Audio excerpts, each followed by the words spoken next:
एटमी हमला, जान बचाने के लिए सिर्फ चंद घंटे, जंग में कैसे जिंदा रहना है, माहिरीन ने खुफिया तरीकेकार बता दिए।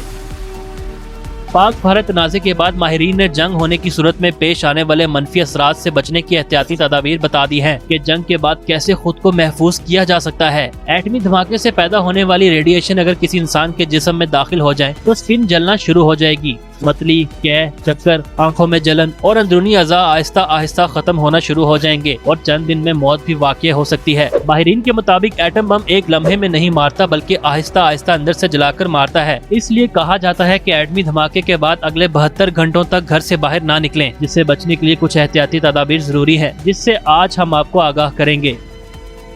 माहिरीन के मुताबिक जंग का अलर्ट जारी होते ही सबसे पहले एक आम शहरी को चाहिए कि फौरन किसी तहखाने या बंद जगह पर पनाह लें, खिड़कियां दरवाजे मुकम्मल बंद कर लें, टेप, प्लास्टिक शीट या मोटे पर्दे से दरारें बंद कर दें, घर से बाहर जाने वाले कपड़े लहदा रखें, घर आते ही जिस्म धो लें, पोटाशियम आयोडाइड की गोलियों का इस्तेमाल करें। विटामिन ए, सी और ई तापकारी के असरात को कम करते हैं, इसलिए उनका इस्तेमाल भी करें। सेलेनियम और जिंक भी जिस्म के मदाफाती निज़ाम को मजबूत करते हैं। बहुत ज्यादा पानी का इस्तेमाल करें।